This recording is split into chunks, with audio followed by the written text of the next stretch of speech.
இதுவரைக்கும் வரிய காட்டி உலக நாடுகளை பயமுறுத்திட்டு வந்த அமெரிக்க அதிபர் ட்ரம்ப் இப்ப இன்னொரு அஸ்திரத்தை கையில எடுத்திருக்கிறாரு. அது ராணுவ நடவடிக்கை வழிதான். அதை பற்றிதான் இப்ப நாம தெரிஞ்சுக்க போறோம்.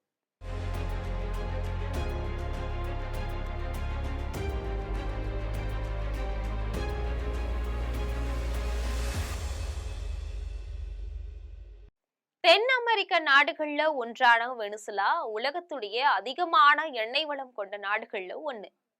அந்த நாட்டுடைய எண்ணெய் வளங்களை 1970 இருந்து அமெரிக்காவுடைய எண்ணெய் நிறுவனங்கள் சுரண்டிட்டு வந்துச்சு.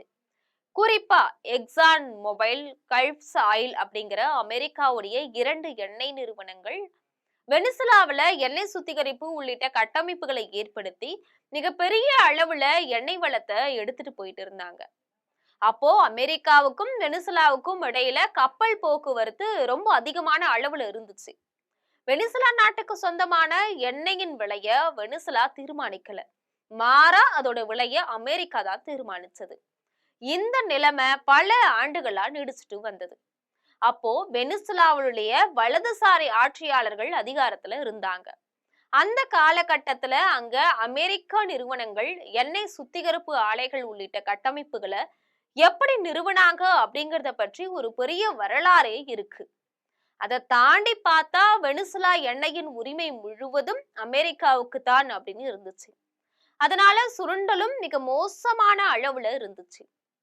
இன்னொரு பக்கம் அந்த காலகட்டத்துல நிறைய விவாதங்கள்ல வெனிசுலாவுடைய பாப்புலாரிட்டி அதிகமா இருந்துச்சு. உதாரணமா சொல்லணும்னா உலக அழகி போட்டியில வெனிசுலா பெண்கள் தொடர்ச்சியா வெற்றி பெற்றுட்டு வந்தாங்க. கடற்கரை உட்பட பல இடங்கள்லயும் வளர்ச்சி பணிகள் அதிகமா மேற்கொள்ளப்பட்டுச்சு. அது அமெரிக்க கம்பெனிகளுடைய சுரண்டலுக்கு வசதியா இருந்துச்சு. அந்த நேரத்துலதான் வெனிசுலாவுடைய புதிய அதிபரா 1999 ஹூகோ சாவேஸ் அப்படிங்கிற இடதுசாரி தலைவர் வராரு. அவர் அதிகப்படியான முடிவுகளை எடுக்கிறாரு. அதாவது நாட்டுடைய வளங்கள் எல்லாமே மக்கள் கிட்ட தான் இருக்கணும் அப்படின்னு சொல்லி அமெரிக்க நிறுவனங்களுடைய ஆதிக்கத்துக்கு முடிவு கற்றாரு. அமெரிக்காவுக்கு ஒரு சிம்ம சொப்பனமா அவர் மாறுறாரு. அமெரிக்காவுக்கு நீண்ட காலமாகவே சிம்ம சொப்பனமாக விளங்கி கொண்டிருந்த கியூபா தலைவர் பிடல் காஸ்ட்ரோவுடைய நெருங்கிய நண்பர் தான் சாவேஸ். சாவேஸ் மேல அமெரிக்கா கடுமையான கோபத்துல இருந்துச்சு. அதனால அதிரடியா ஆட்சி கவிழ்ப்பு முயற்சியிலுமே அமெரிக்கா இறங்குச்சு. ஆனா வெனிசுலா மக்கள் சாவேஸ் பக்கம் தான் இருந்தாங்க. அந்த மக்களுடைய போராட்டம் காரணமா அமெரிக்காவுடைய ஆட்சி கவிழ்ப்பு முயற்சி வெற்றி பெறல. 1999 தொடங்கி அவர் மரணம் அடையக்கூடிய வரையிலும் சாவேஸ் தான் அந்த நாட்டுடைய அதிபராக இருந்தார். மரணத்துக்கு முன்னாடி நாட்டுடைய அடுத்த தலைவரா இப்போ அமெரிக்காவால கைது செய்யப்பட்டிருக்கக்கூடிய மதுரோவை முன்னிறுத்தினாரு சாவேஸ். சாவேஸ் இறந்த பிறகு அங்க அமைதியான முறையில தேர்தல் நடந்தது. அதுல நிக்கோலஸ் மதுரா அதிபரா தேர்வு செய்யப்பட்டாரு. ஆனா அதுக்கு அடுத்து நடைபெற்ற தேர்தல் சுமூகமா நடைபெறல. நாட்டுடைய சூழல் மோசமா இருந்துச்சு. பொருளாதாரம் சீரழிந்துச்சு. பணவீக்கம் போன்ற பிரச்சனைகள் தீவிரமடைந்துச்சு. மக்களுடைய வசதி வாய்ப்புகள் குறைஞ்சிருச்சு. ஊழல்கள் உட்பட நிறைய பிரச்சனைகள் அங்க தலை தூக்குச்சு. உள்நாட்டுல கிளர்ச்சிகள் ஏற்பட்டுச்சு. அதை இரும்பு கரம் கொண்டு மதுரோ அடக்குனார். நிறைய மனித உரிமை மீறல்களும் நடந்துச்சு. தேர்தல் ஆணையம் இவர் கையில இருந்துச்சு. அதனால மறுபடியும் மதுரோ வெற்றி பெற்றார். அதன் பிறகு உள்நாட்டுல மதுரோ ஆட்சிக்கு எதிராக கிளர்ச்சியாளர்களை அமெரிக்கா தயார் செஞ்சுச்சு. அமெரிக்க ஆட்சியாளர்கள் பல்லாண்டு காலமாவே மன்றோ டாக்ட்ரின் அப்படிங்கிற மன்றோ கோட்பாட்டை பின்பற்றிட்டு வரவங்க. 1817 இருந்து 1825 காலகட்டத்துல அமெரிக்காவுடைய அதிபராக இருந்தவர் ஜேம்ஸ் மன்றோ. அவர் அமெரிக்காவுடைய ஆதிக்கம் அமெரிக்காவையும் தாண்டி இருக்கணும் அப்படின்னு விரும்பினாரு.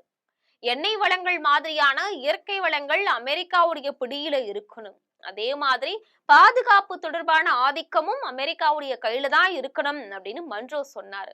அதுதான் மன்றோ கோட்பாடு அப்படின்னு குறிப்பிடப்பட்டது. அதனால அவருக்கு அடுத்தபடியா வந்த அத்தனை அமெரிக்க அதிபர்களும் மன்றோ கோட்பாட்டை உள்வாங்கிக்கிட்டு செயல்பட்டாங்க. ஜேம்ஸ் மன்றோ பிற நாடுகளை அமெரிக்க ஆதிக்கத்தின் கீழே கொண்டு வரணும் அப்படின்னு சொன்னாரு. அதோட பின்னணியில அமெரிக்காவுடன் ஒத்து போகாத நாடுகள்ல இருந்து அரிய வளங்களை தன்வசப்படுத்துவதற்கான வேலைகளை அமெரிக்கா செஞ்சுட்டு வருது. அது மட்டும் இல்லாம அந்த நாடுகள்ல ஆட்சி மாற்றங்களை கொண்டு வருவதற்கான வேலைகளையுமே அமெரிக்கா தீவிரம் காட்டுது. ஜனநாயகத்தை ஊக்குவிக்கிறோம் அப்படின்னு சொல்லி ஆட்சி மாற்றத்துக்கான கிளர்ச்சிகளை உருவாக்குவதற்கான வேலைகளை அமெரிக்கா செய்யுது. அப்படி சிலி, ஈக்வடார் உட்பட பல தென் அமெரிக்க நாடுகள்ல ஆட்சி கவிழ்ப்புகளை செஞ்சிருக்கிறாங்க. இதுக்காகவே தனியா ஒரு பயிற்சி மையத்தையும் அட்லாண்டாவில வச்சிருக்கிறாங்க அப்படிங்கிறது தான் ஆச்சரியமான ஒரு செய்தி. அதோட பேரு ஸ்கூல் ஆஃப் அமெரிக்கா. அங்க பயிற்சி பெற்றவங்க தான் சிலி, நிகரகுவா, மெக்சிகோ உள்ளிட்ட தென் அமெரிக்க நாடுகள்ல ஆட்சி கவிழ்ப்புகள்ல ஈடுபட்டாங்க. ஒரு நாட்டுல தங்களுக்கு ஒத்து வரக்கூடிய தலைவர்கள் இல்ல அப்படின்னா அந்த தலைவர்களை அதிகாரத்திலிருந்து அகற்றிட்டு புதிய தலைமைய அதிகாரத்துல அமர வைக்கிறது அப்படிங்கிற போக்கு அமெரிக்கா கிட்ட இருக்கு. இவங்க கொண்டு வரும் புதிய ஆட்சியாளர்கள் அமெரிக்காவுக்கு ஒத்து போகக்கூடியவர்களா இருப்பாங்க. அதையெல்லாம் எதிர்த்து வந்தவர் தான் ஹூகோ சாவேஸ். அவருடைய வழித்தோன்றலில் வந்தவர் தான் நிக்கோலஸ் மதுரோ. சில நேரங்கள்ல நல்லதை நினைச்சு சிலர் வருவாங்க, அதன் பிறகு அவங்க எதிர்மறையான அரசியலுக்குள்ள போவாங்க. அதன் பிறகு அது சர்வாதிகாரத்தை நோக்கி போகும். இதை நம்ம வரலாற்றுல பார்த்திருக்கிறோம். அதன் ஒரு நீட்சியைத்தான் மதுரோ ஆட்சியில வெனிசுலா பார்த்துச்சு. அமெரிக்க அதிபராக டொனால்ட் ட்ரம்ப் முதன்முறையா வந்தபோது வெனிசுலாவில இருக்கக்கூடிய எண்ணெய் வளம் மீது ஒரு கண் வச்சாரு.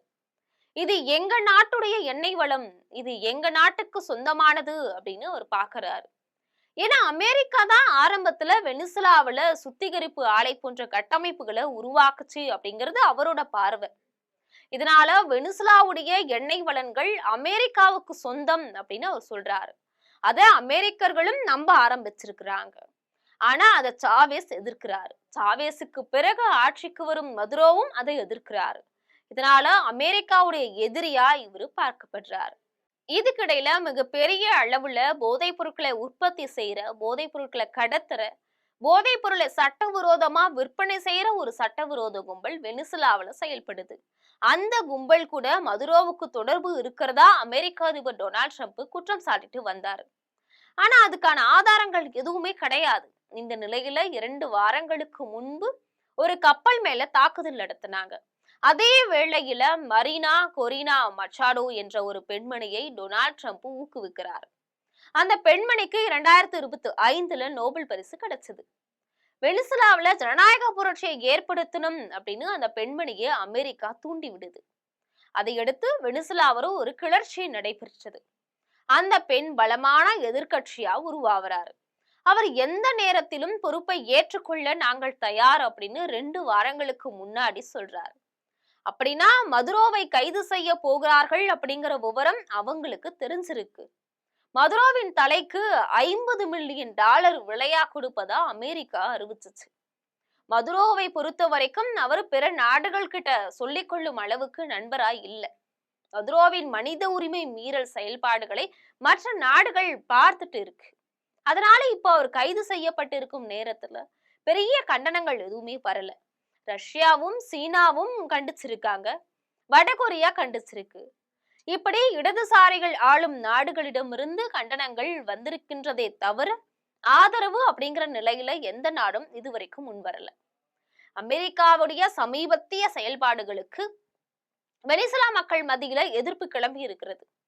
ஆனா மிக பெரிய அளவிலான போராட்டம் எதுவுமே அங்க நடக்கல. மதுரோவுக்கு பெரிய ஆதரவு இல்லாத சூழலை பயன்படுத்திக்கிட்டு இத்தகைய நடவடிக்கைகளை ட்ரம்ப் மேற்கொண்டுட்டு வராரு. வெனிசுலா மீதான அமெரிக்காவுடைய இப்போதைய தாக்குதல் ஈராக் மீதான தாக்குதலுடன் இப்போ ஒப்பிட்டு விவாதிக்கப்படுது. ஆயுதங்களை வச்சிருக்கிறாங்க அப்படின்னு சொல்லி ஈராக் நாட்டுக்குள்ள அமெரிக்கா நுழைஞ்சது. இங்க போதைப் பொருளை காண்பிச்சு அமெரிக்கா உள்ள போகுது. இதுதான் வித்தியாசம். அமெரிக்காவுடைய ஆதிக்கத்துக்கு முன்னாடி தென் அமெரிக்க நாடுகள் வளைந்து கொடுக்காமல் இருந்துச்சு. இப்போ நிலைமை மாறிட்டு வருது. அங்க நடைபெற்று கொண்டிருக்கும் தேர்தல்கள்ல வலதுசாரிகள் வெற்றி பெற்று ஆட்சிக்கு வந்திருக்கிறாங்க. கொலம்பியா, பொலிவியா அப்படின்னு எல்லா நாடுகளும் அமெரிக்காவுக்கு ஏற்ற மாதிரி மாறிக்கிட்டே வருது. ட்ரம்ப் வந்த பிறகுதான் இந்த மாற்றங்கள் எல்லாமே நிகழுது. இப்ப வெனிசுலாவும் அப்படி மாறதுக்கான வாய்ப்பு இருக்கு. இதை ரஷ்யாவால கண்டிக்க முடியாது. ஏன்னா ரஷ்யா அத்தகைய வேலையை செய்யுது. தைவான் மீது சீனா தாக்குதல் நடத்தி அந்த நாட்டை ஆதிக்கம் செய்ய முயன்றுட்டு வருது.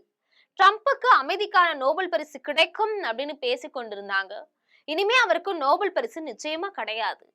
ஒரு நாட்டுடைய அதிபரை இன்னொரு நாட்டிலிருந்து கூட்டிட்டு வந்து இன்னொரு நாட்டின் சட்டத்தின்படி அவரை குற்றம் சாட்டி தண்டனை வழங்குவது எல்லாம் ரொம்ப சட்டவிரோதமான ஒரு செயல். அதே நேரத்துல இதை யார் தட்டி கேட்கறது அப்படிங்கிற கேள்வியும் எழுந்திருக்குது. அதை கண்டிக்கும் அளவுக்கு முதுகெலும்பு இருக்கும் நாடுகள் ரொம்பவும் குறைவுதான்.